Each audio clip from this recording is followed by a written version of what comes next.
the idea that he puts out that I've really taken to heart is that there's a certain amount of equipment that's necessary for this going out and exploring the world process, where you need some arrogance and you need self-confidence and you need feels good about, you need an ego basically, you know, to take on the world. And if you don't take on the world to a certain degree, then if we go to spirituality, then we will be like a bypass, and that stuff will creep back and does creep back. And so,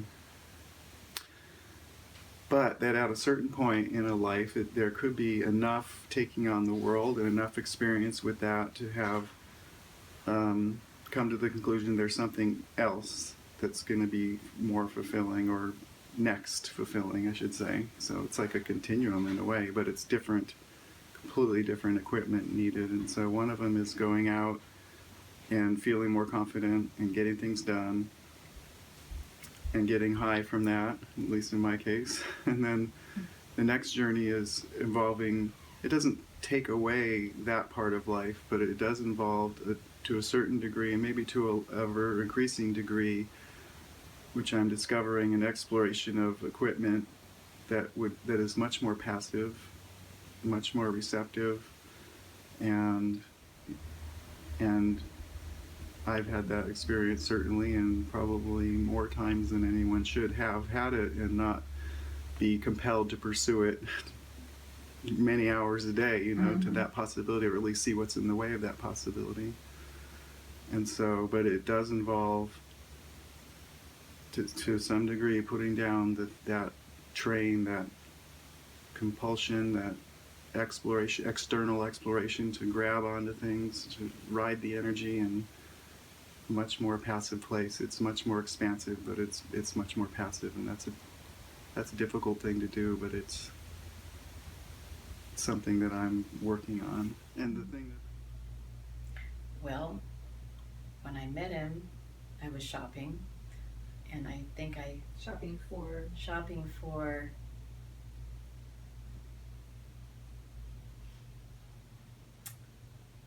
I don't know how I framed it back then. But I do know that I was checking out things like meditation and things that were in the spiritual landscape as I saw it. So I guess I was shopping for some spiritual something. And I remember actually, before I met Justin, I'd been in Europe feeling kind of like a dark night of the soul kind of a thing, where I was feeling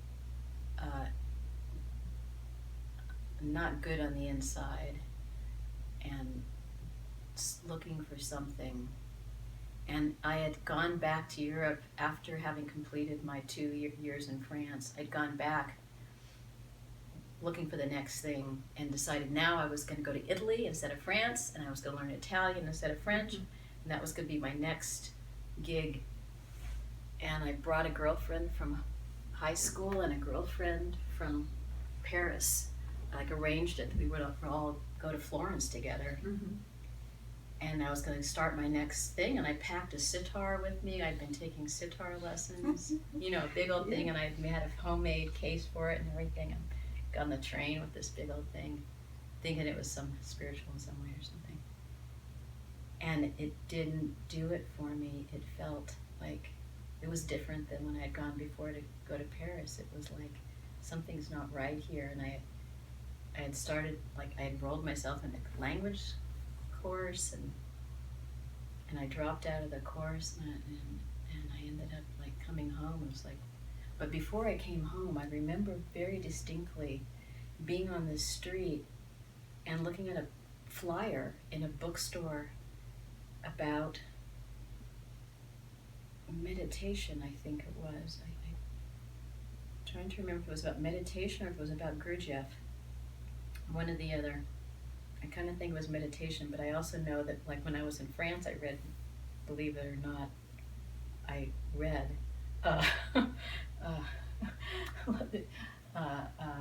Ouspensky's book in French. Wow. Which has a different name in French, of course, which I want to show off and tell you what it is, but that's all right. So anyway, so I remember this moment of looking at this flyer, thinking maybe there was something there, something more internal, something, you know. Anyway, 3 months later, I was back in California and dropped that. Not too long after that, I met Justin. So, I don't, you know, I guess none of us know how we were able to recognize him, like have the discernment he talks about sometimes. But I must have recognized him because I ended up dropping these other things, and I stopped going to the Sufi dancing, and didn't go back to Mount Madonna Center, and I probably didn't see Ram Dass. I did actually see Ram Dass one more time, but you know. So anyway, so I've been here for a long time now.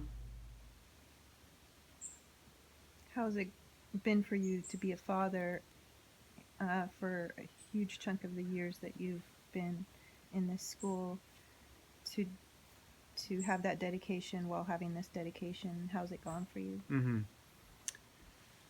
My daughter just turned 20 like a week ago, and we became a family. We adopted when she was a year and a half, so 18 and a half years I've been a dad. And it was a dream, a life dream I had from, I don't know, early age. And it was always in my mind that I would be a dad. And so I've gotten to do that. And they've worked together because I think the greatest gift that a parent can give a child is what they reflect in their actions and in their words, but more in their actions, like how they live their life and what the kid sees in terms of examples of that. And so as I've been around and changed, a lot of the things that I probably had before, I know I had before, have decreased or fallen away. And my daughter's gotten to see that. So, for instance, uh, like I take her when she has swim lessons, and we go to the pool, and there's no one there. The pool's closed, and there's no one there. And instead of like, why didn't they tell us? What happened here? It's more like, well, I didn't check the schedule, or I didn't double check. This is on me. This isn't on them, and take responsibility for that. And so little subtle things like that, she gets to see example of two possibilities to live life. You can live life blaming, or you can live life taking responsibility, or how are you responsible for whatever is going on. So that's benefited her, and she's benefited me in a lot of ways. And the having the responsibility for another human being, that's unrelenting, like parenthood is, where you're always on duty. There is no, I mean, obviously someone else could be looking after her for a short period of time, but she always comes back to me. And there are many, many moments that happen where my pleasure was subverted to what she needed. And that is, I think, a prerequisite for a person on a spiritual path, is that if you're going to be of service to something bigger than yourself, you have to learn through life. You have to learn through the circumstances of life. That's why we're given life. So being a parent is the perfect circumstance to learn to serve and to learn to have I want decrease. And so they've gone together, and she's benefited and I've benefited, and it's worked itself around. But I can't picture having not been a parent and been able to get that lesson. I think it's possible. I think if a person isn't a parent and they find or create a circumstance where they can serve in that way, that's unremitting, or that you can't just hold your breath through, and they can get that experience. But it takes some creativity, or it takes a unique circumstance to make that happen. Otherwise, a good portion of the human race gets that opportunity through being a parent. Mm-hmm. Yeah. In a way, you're lucky that you had that calling, because you got to cover that base while you're doing this work. It doesn't have to be created for you. Right. So I feel like it's basically, having not had kids, I have had to have, Justin has created circumstances so that that base can gradually be covered for me. So I have respected what I have watched you been doing and going through for years, and have done a beautiful job. Yeah. with Eva, and Kate's beautiful and strong and has become herself and Yeah. is a beautiful person. And I know that the work and the love that went into this human being that is now finding her way Right. is beautiful. I remember it flashed on this thing that at some point when she was really young, maybe 2, I had some moment, I don't know what the circumstance was, where for some reason I had this thought like, well, if you could impart one wish to your daughter, like, be this, what would it be? And I think in a moment of spontaneity, the word boldness came out. Mm. And she got that. Huge. I mean, she's having been grown up around people that are attempting to be more honest with each other.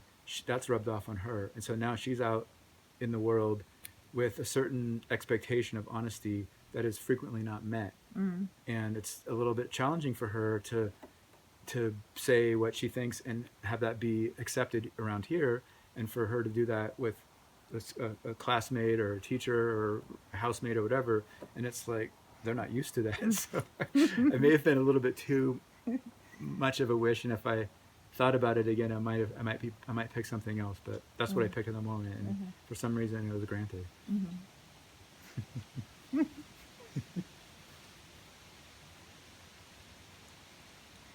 Something about what it's like to be a child of a student of this spiritual school. Okay, well, I grew up with a lot of adults, first of all, so there were a lot of people around that were always willing to help out with things such as academics, any learning kind of thing.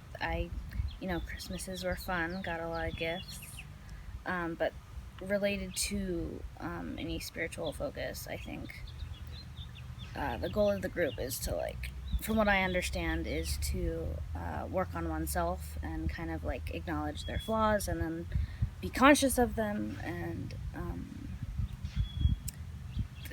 be aware of when that kind of stuff happens. And so I notice things that in my father that he's struggles with and then is able to reflect on, and he'll talk to me personally and say, oh, sorry that happened and this is what was going on and so on and so forth. And that's I'm very aware that happens, and I understand that. How about being exposed to some travel? Oh gosh. I've gone to a few different places, most of them when I was younger, other countries. So both of my parents are well traveled, and so they've been really good about educating me on different, other cultures have different social norms, and I think a lot about poverty and how people struggle, but that's their reality. So seeing that, I remember some things in Thailand and Morocco.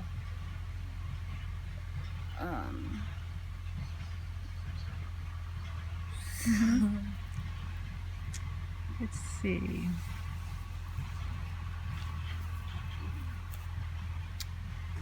Well, what was it like? Say something about kind of being raised by a community in a way, even though you have such a strong connection with both your parents. Or did you feel that when you were raised by a community? I don't know. Okay, yeah, this is an interesting question I get a lot from friends, because when you think of a community, oftentimes there's a lot of that whole raised by a village thing, do you have an actual mom and dad, versus is everyone just kind of your parent? So both of my parents are very much my parents. I have my mom and my dad, but most of the people here whom I've grown up with or lived in houses with I consider my family too. So aunts and uncles, I suppose, is how I'd introduce them to other people. But they're family, so anything I need help with, whether it's financial or academic, like I said before, or really anything. I've been really fortunate to have people to come to my aid. I went on a trip recently for my own personal reasons, and they helped pitch in the money for that, which was really wonderful of them. So I can't think of any other word than family, or just people that are willing to really do anything for you. I actually had someone else who lived here for a short period of time tell me that, if you're kind and respectful and whatnot, they will literally do anything for you. So I think that was really influential and interesting, because really people are willing to help, and it's just a matter of asking, or if they're aware of something that's going on and willing to talk with you about it. I'm pretty fortunate. What's a life lesson that you think that you feel stands out for you, having had the influences of being in this quote village?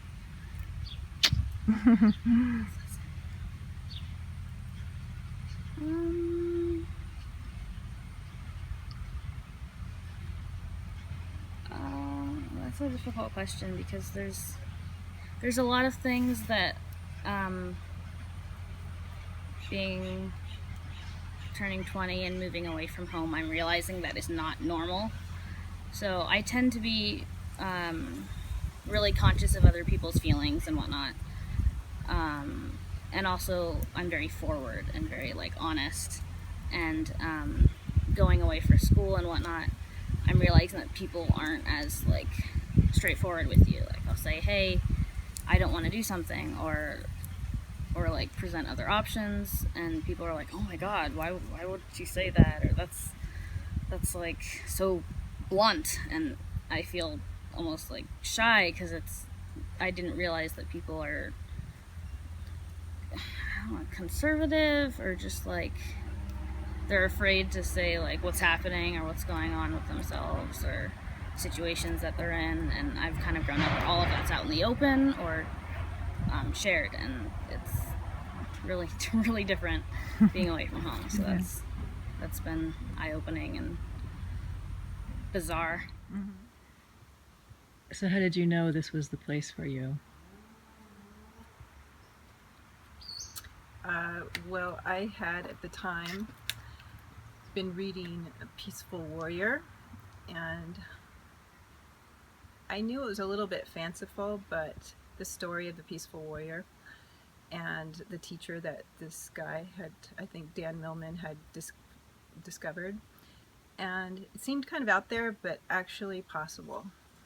And so at a time when I was really dissatisfied with my life in the corporate world, trying to climb up the corporate ladder and be somebody, and felt really competitive, and I had to do this thing that seemed ridiculous, but I had to do it, but felt very dissatisfied and trying to do my best in that. Felt something was really missing. So I, through going through adult ed classes that seemed to be about spirituality, and then somehow, long story, found myself meeting Justin and a group of people, listening to him speak at a Sunday meeting in the park. And when I first saw him, I just knew. It was a knowing that this is a magic man or something. This is whatever my concept is, that there's a human being on this earth that's anywhere near this person that I had read about in a book that I knew was new agey, etc. But it clicked with me that this person is different. He sees who I am. He sees whatever my burdens that I carry, and he appeared free. He acted free, like a wild animal, like these beautiful deer here run through the forest. There's something free about him that looked unlike other human beings, and I felt, a part of me felt at home in his presence. And so that experience has carried through with me on this path of learning from Justin and everybody he knows that has been available to learn from him. And so it was more like a gut feeling from the beginning, and then confirmed day after day after day with watching his consistency, feeling his love and support, and wanting me to get free, a clear rooting for me, and teaching others to see and feel the rooting for each other. I feel really lucky. I happen to have that feeling from the beginning. Like love at first sight, in a way of finding a path and finding a human being that says, come this way and I'll show you the way. So I think it just took me a really long time to come around to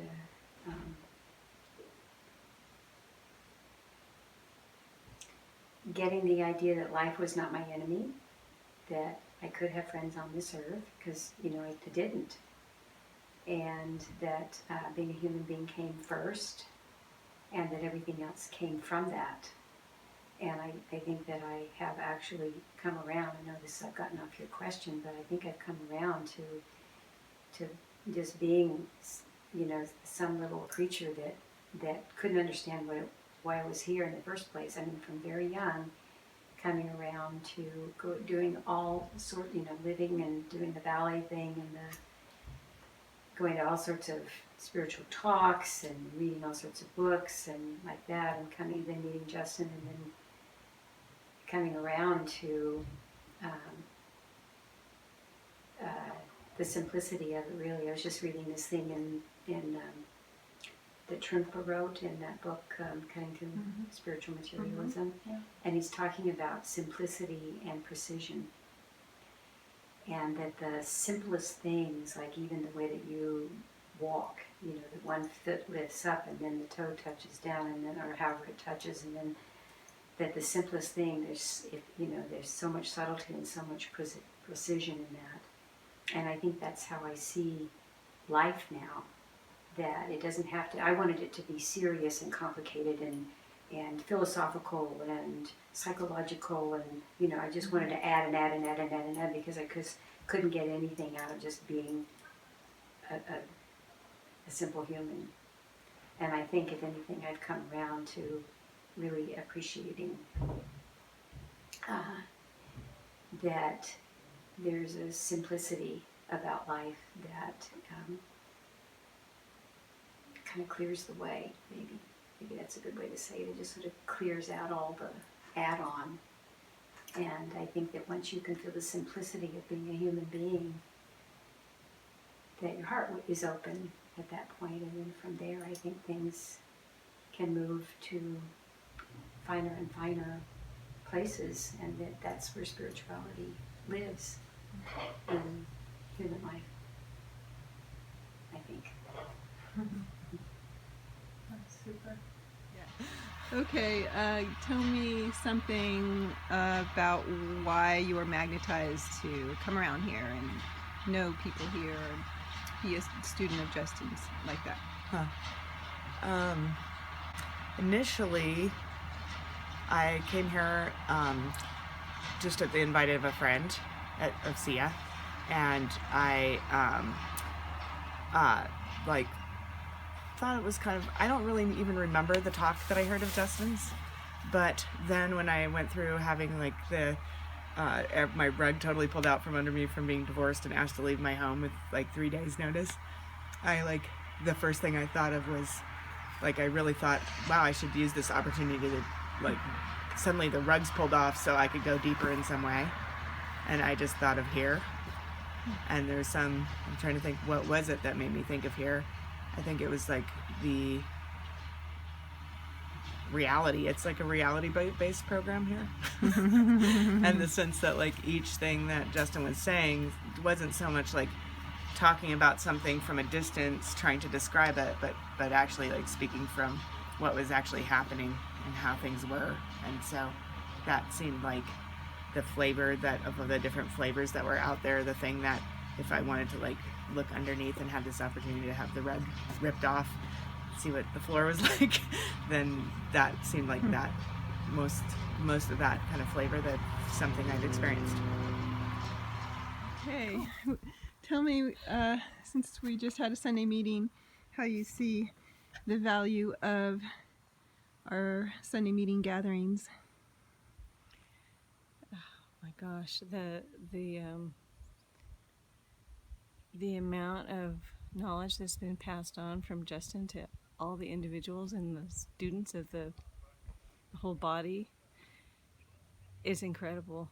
And so when I see somebody that I've known for 5 years, 10 years, 20 years sit up there and talk, it's like amazing to me. It's like, do I even know this person? You know, they just come out with things that, like gifts, like beautiful, really wonderful gifts. And